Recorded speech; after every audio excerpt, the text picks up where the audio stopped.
Alors, je vais très rapidement vous raconter mon histoire. Euh, donc, avec mon mari, on a démarré il y a maintenant longtemps et on a eu la grâce d'avoir la faveur de Dieu sur nos entreprises. Et donc, on s'est déployé d'une manière extraordinaire. On a commencé en 16 mm. Notre premier film était en Suisse, d'ailleurs. Le premier commanditaire a été en Suisse. Et puis, on a projeté ça dans les églises en se disant... ils vont comprendre, ils vont nous aider, ils vont nous accompagner. Et là, ça ne s'est pas passé du tout comme ça. On est tombé sur une porte de prison et on nous a dit « Mais qu'est-ce que vous faites? Les médias, c'est le diable ». Je vous rappelle qu'à l'époque, on parle en 77. Voilà, donc on s'est aperçu très vite. On a tourné pour de nombreuses ONG, on a couru le monde, on a été grands reporters. Mais on s'est aperçu qu'on n'arriverait pas à prospérer ou à développer à cette époque-là dans le milieu chrétien. Et on s'est dit, peut-être ce n'est pas notre appel. Et je reviendrai sur la destinée, c'est de bien trouver son couloir. Et peut-être que notre couloir, ce n'était pas celui-là. C'était le modèle qu'on avait dans la tête et devant les yeux, mais ce n'était pas ça. Donc, il va y avoir on s'installe chez nous. Enfin, là, on est en association.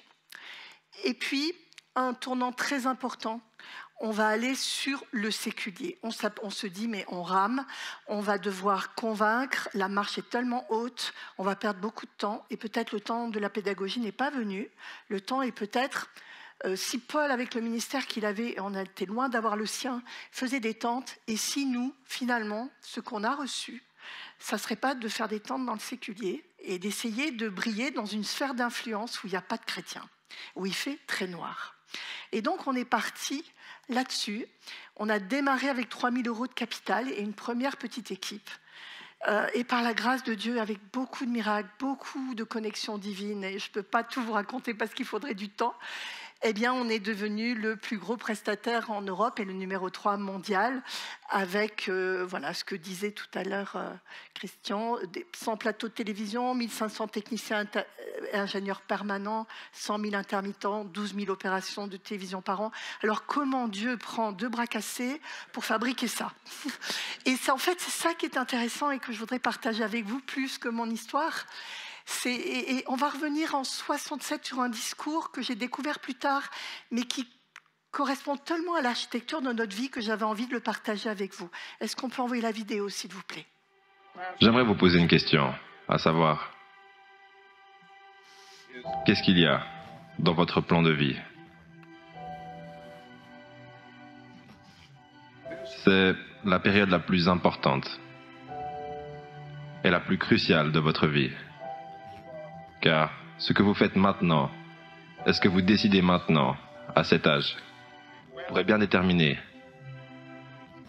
la direction que prendra votre vie. Chaque fois qu'un bâtiment est construit, vous avez généralement un architecte qui dessine un plan. Et un bâtiment ne peut être bien construit sans un bon plan, organisé et solide.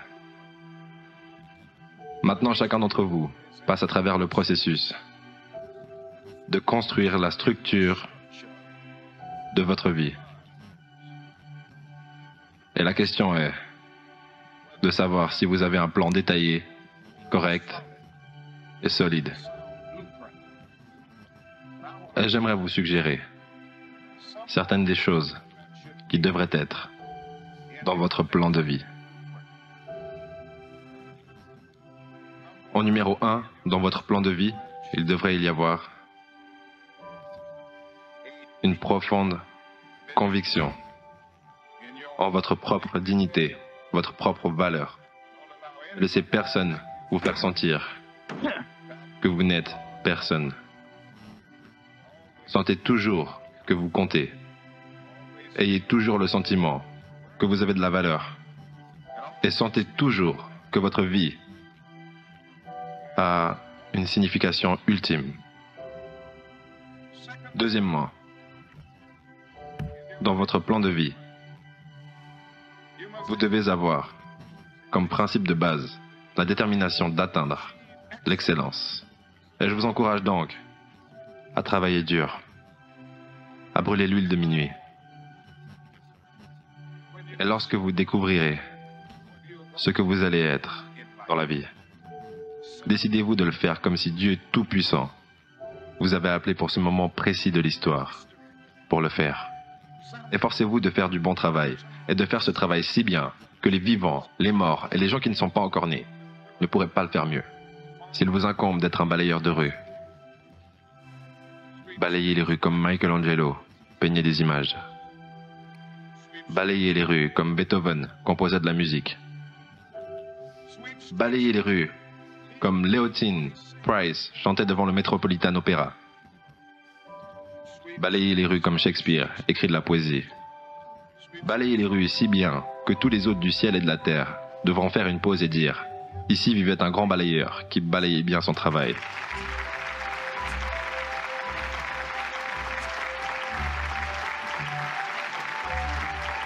Si vous ne pouvez pas être un pin au sommet de la colline, soyez un arbuste dans la vallée. Mais soyez le meilleur petit arbuste sur le flanc de la colline. Soyez un buisson si vous ne pouvez pas être un arbre. Si vous ne pouvez pas être une autoroute, soyez juste un sentier. Si vous ne pouvez pas être un soleil, soyez une étoile. Car ce n'est pas par la taille que vous gagnez ou que vous échouez. Soyez le meilleur de ce que vous êtes. Si vous ne pouvez pas voler, courez. Si vous ne pouvez pas courir, marchez. Si vous ne pouvez pas marcher, rampez. Mais par tous les moyens, continuez d'avancer.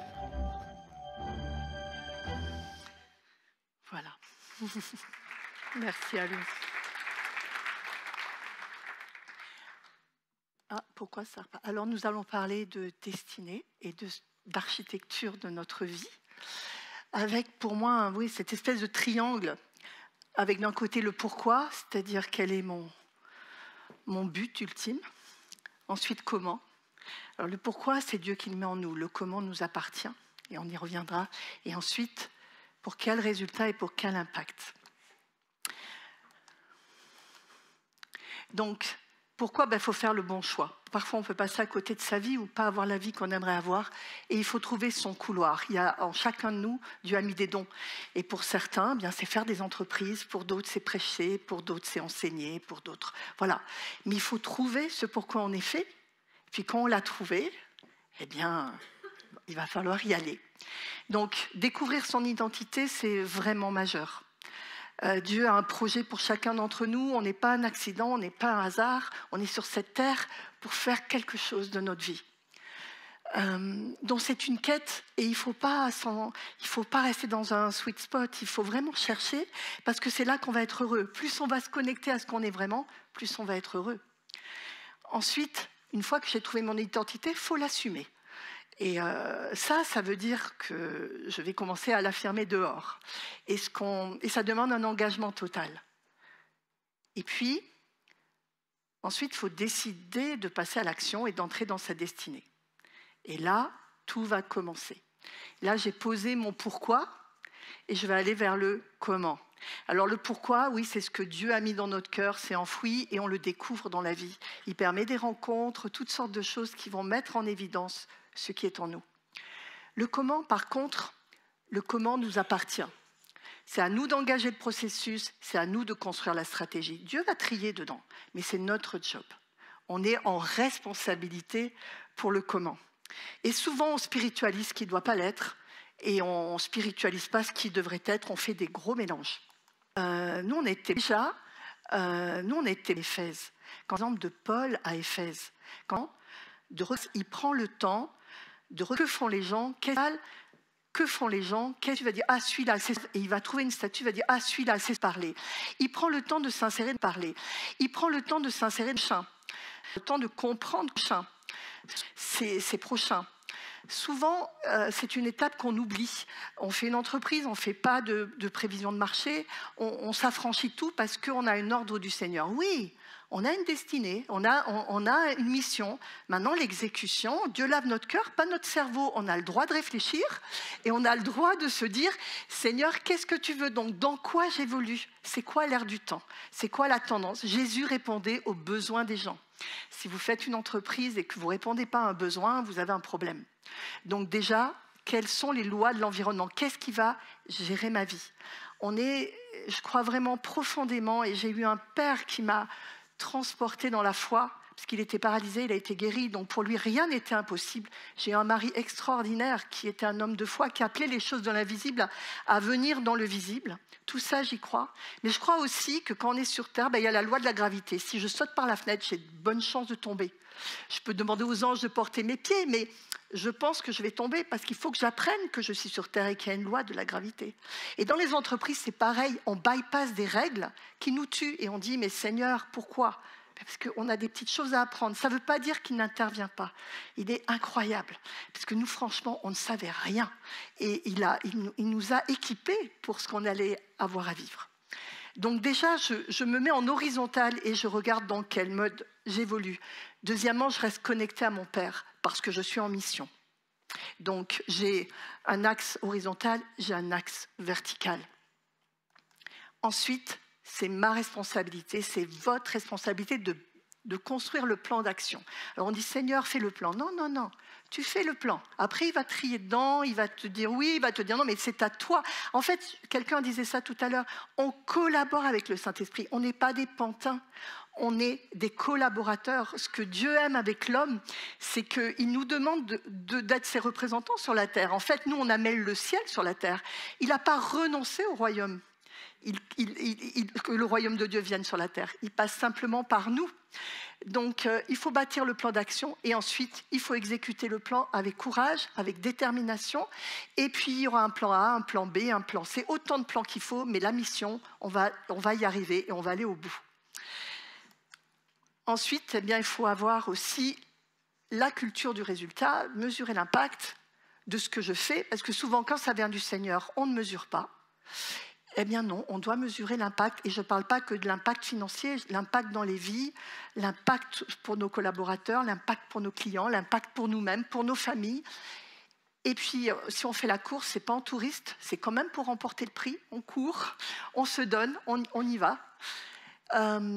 Donc, développer la culture du résultat, c'est vraiment quelque chose que je trouve peu aujourd'hui, à cause de la beauté de la cause.